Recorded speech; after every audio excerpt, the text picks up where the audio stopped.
What's up, pretty gang? It's your favorite nail tech, Peaches, back with another motherfucking video. Today we're doing black French tip, and y'all, everything about this look is really giving me everything I didn't know I needed. All right, I'm not really one for like the super duper trendy type of styles, but as a person who absolutely loved black tips, this was right up my alley. Okay, so shout out to my cousin for choosing this beautiful look. So I'm gonna teach you guys how to execute this look. Before we jump into it, Nails by Cena, you are our subscriber for today.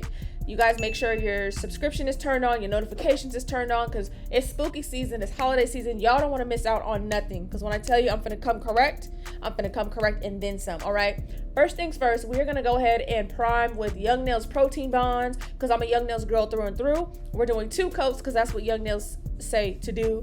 Of course, off tops, the liquid is Young Nails, and the color that we're using today for the powder is custom made by myself. If you've been watching my channel for a while, you've seen this color before and you know how I get down. So before we really get into it, I just want to say I really appreciate you guys being patient with me these past couple of months as I've been trying to keep up with my content creation. You know, I don't want to say I've been slacking, but I've definitely had a lot go on, just really random shit. So thank you guys for being understanding and kind. Love the kind comments. You guys show a lot of love. And, you know, just know it's that time of year. We're in full effect. Okay, we're about to get it popping. All right. So for the color choice of the nude, I want to speak on that really quick because it's very, very important that you guys realize that the color of the nude matters more than you think.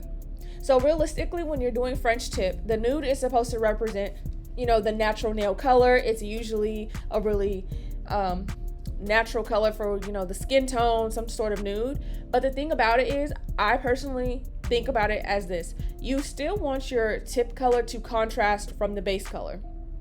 Okay, and so whether you're building out your French, you know, in all acrylic, or doing it this way, as in just you're gonna paint it on, I really want you to think about the nude as not just like, okay, it needs to be natural, but what's gonna help make that tip color pop.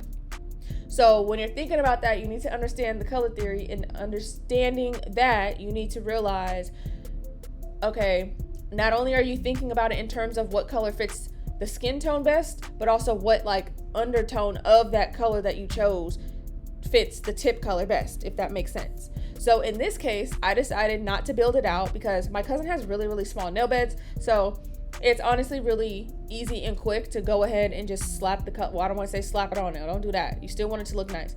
But it's easy to just do this and then paint the tip color. So a lot of times you will see me using this custom made color because it's honestly a very neutral color with a pink undertone. And the pink is very, very slight, so it does not clash with any skin tones, and it does not clash with any sort of like colors that you would use on the tip. So I would find a good base color that, if all else fails, if you don't know, hey, I don't know what I should pair with this color or this person's skin tone, you have just a really, really neutral base. All right. So this color also is going to make the black pop tremendously because it is one of the, you know, the more contrasting colors, because it is so light and so you know, has a little bit of translucence to it.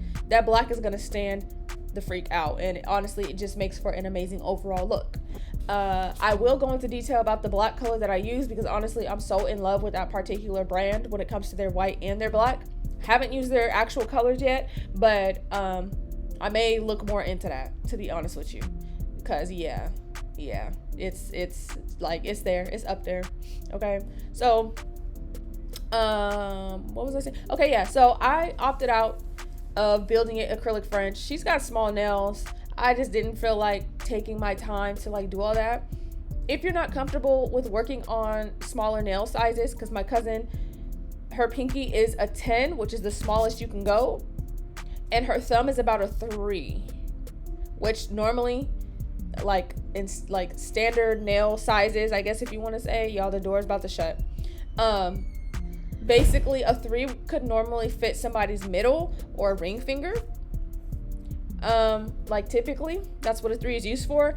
So if a 3 can fit on someone's thumb, that person typically does have nails of a smaller size. Just throwing it out there in case you're unfamiliar with sizing, etc., etc. So because of that, you need to kind of keep in mind, where does your skill set lie, right? And there's nothing wrong with, trying to step out of your comfort zone, but also keep in mind that we are on some sort of a time limit. I don't know exactly what your personal booking times are, but for me, when it comes to this type of length, this I consider in the medium length, medium all the way up to medium long, which is a little bit longer than this. I like to get my sets done within like 2.5 hours or something like that, no matter what it is. So just keep that in mind. Also, with working on smaller nail sizes and nail beds, you're going to really want to make sure your application is really, really nice. I mean, for French tip period, you want to make sure your application is nice and smooth, because if you're drawing it on, nobody wants to draw over, Humpty Dumpty bumpy nails. All right. But if you're building out your French, it's really, really important that you're going to have to take your time and do well, because, I mean, the acrylic is the design at that point. You see what I'm saying?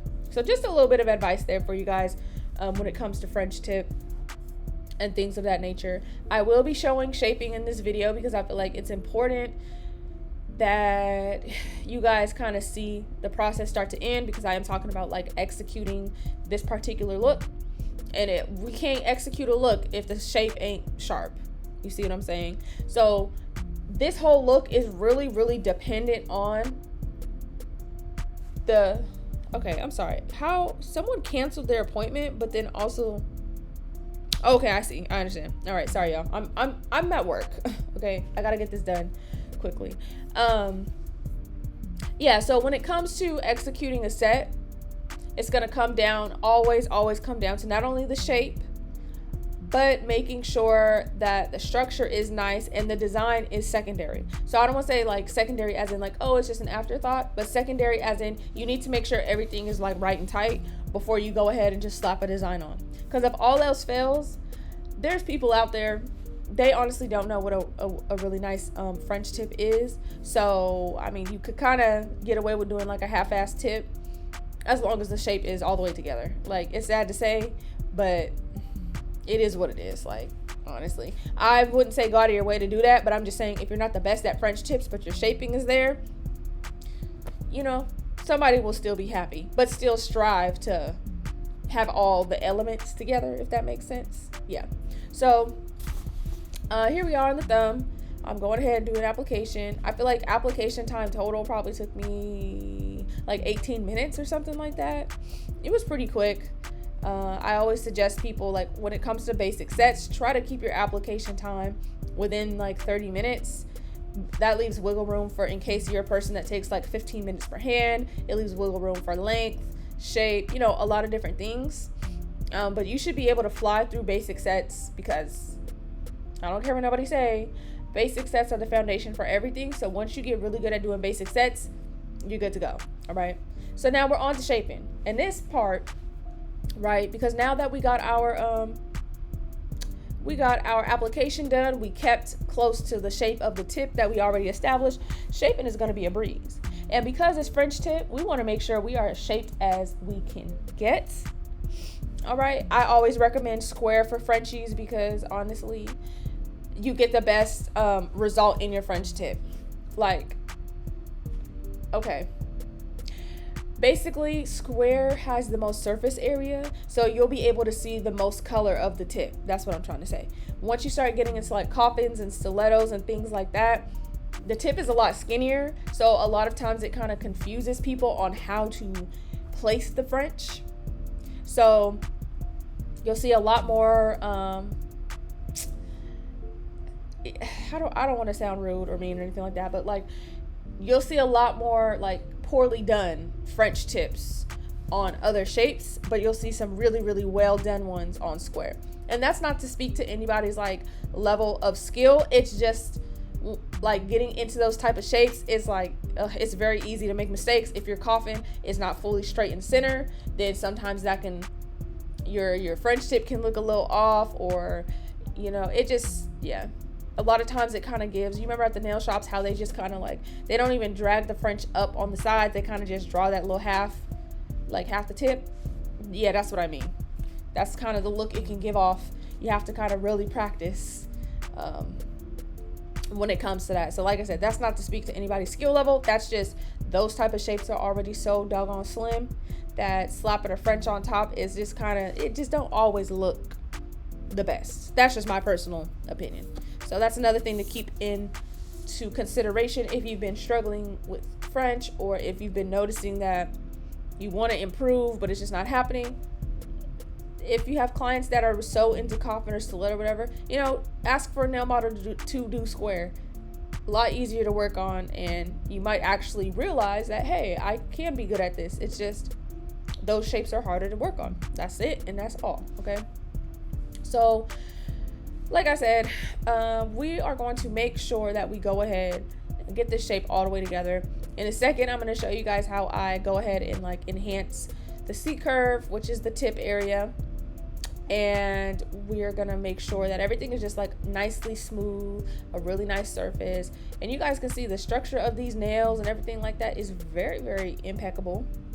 Very nice, very nice. So now that we got that done, we are gonna go ahead under here, because once you file, like whatever you file, it's gonna thicken up again, because now you're like, I don't want to say you're peeling back layers of acrylic, because that's not the right wording at all, but you're filing through.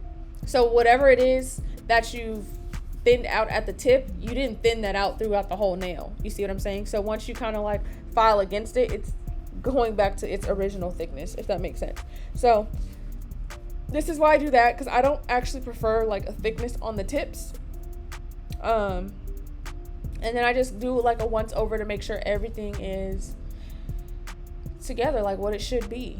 Like I technically don't need to do that, but it kind of just makes me feel better. Like, okay, I'm all the way done. Like, we're finished. You see what I'm saying?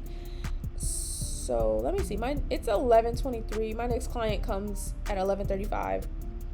Okay, so we'll be almost done with this voiceover. So here goes the final shape, and you guys can see, like, yeah, it's getting the job done. It's really getting the job done. I'm just absolutely in love. I really, really like this video, actually, even though it is a little bit dark, but I feel like it's accurate. Now, y'all, here we go. We've top coated, because you guys know I don't like to work on non-top coated nails when it comes to nail art. It's just a lot smoother this way and easier to erase mistakes. This Gelixir polish, y'all, look, I've been using the white for a while, but now the black, because for a minute I couldn't get the black, and at first I ignored the black because I had a black that was nice, but this outbeats that. Y'all, do you see this black is real life midnight pitch dark black, which is how I like my black. Okay, if I'm using black, I want it to be dark, and I want it to be, it's not thick, but I want it to be very opaque. It does take 2 minutes to cure, but baby, forget about that. It don't even matter. All right, it don't matter. Like, I instantly fell in love. So you can see how I'm taking my time to draw this French tip, and I start towards the tip. I personally, also because she does have like smaller nails, I feel like starting to first establish the shape and the length of the smile line is more important, and then I will establish like how thick I want the sidewalls. And by that I mean, like, see where I'm at right there? How much of that do I want showing?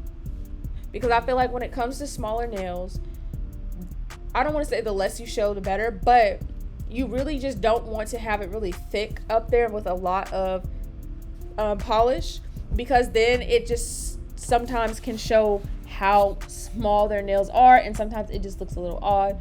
Now, when the nails are a little bit thicker, when the nails are a little bit bigger, like their natural nail beds and stuff, then I will draw it on a little bit thicker, because I feel like it slims out the middle in a way.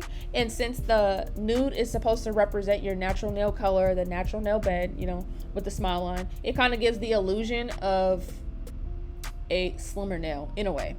So, you know, the trick to it is using the smile line to kind of establish the correct shape that is the most flattering for the nail.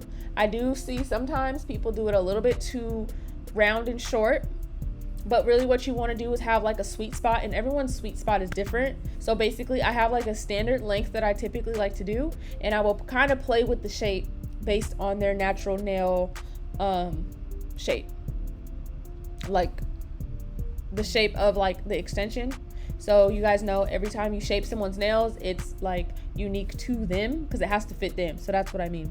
So as you can see, I'm kind of like making sure it's not too rounded, but I also did not want to make it like too tapered of a smile line, so that way it will have like a really oval shape.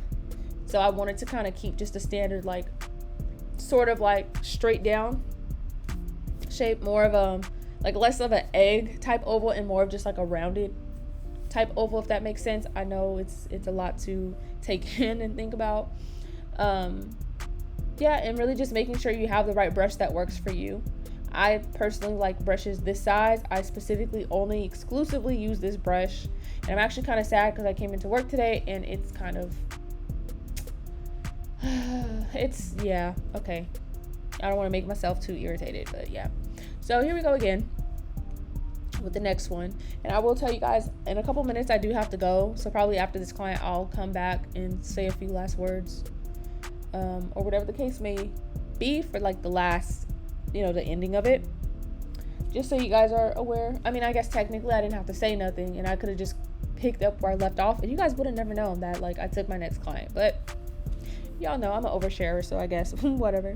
But yeah, so you guys see, with working with black, you need to be absolutely super careful, because any little mistake you have, when you go ahead and try to wipe away the mistake, sometimes the black can smear, it can get to other areas and transfer, and it's very dark, very noticeable, and that you don't want to have to deal with cleaning that up. Okay, which working with black polish is obviously way easier than working with black acrylic, because black acrylic is stuck like glue. Once it dries, that's it. So that can be another motivation on doing this with black polish rather than black acrylic, if you don't have a really good black acrylic, or if your acrylic control is lacking a little bit. All right, so just a little bit more advice and information on helping you choose which direction that you want to go with it. So my cousin did bring in like an inspo pick for this. Originally the planets and the bling was pink. Unfortunately, I only had one pink planet, so she opted to go for red, and I feel like it's really a vibe. Like, I already love black French. I already love like little decals and blings and charms and stuff on French, especially like in a delicate way like this. But baby, this wasn't nothing to play with. This black polish already had me the fuck shook. Okay, I was like, girl, you did not come to play, like, at all. And I can, don't even get me started on like, don't even get me started. So keep in mind, we're about to move on to the pinky. And so for the pinky and the thumb, because you're not going to be able to see the thumb for real either, so let me just speak on both. The pinky and the thumb, you don't need to match the exact length, but you do need to match the shape, and you need to choose a length of smile line that is complementary, there we go, for the rest of the nails. And I did want to point out that in between each nail that I did, I cured for 10 seconds. So by the time you get to the pinky, the index has been cured for 30 seconds, the next for 20, the next for 10, and so on and so forth. So that way you're not accidentally smudging and touching and messing up what you just did. Because like I said, this polish does cure for 2 minutes, which is a long time. So it's important that you really don't want to smudge anything, because if you have to start over and have to do all that, it's gonna like jack up your process. Ooh, charger. Where's the charger at? Oh, I just be talking on this without even paying attention to an empty charge.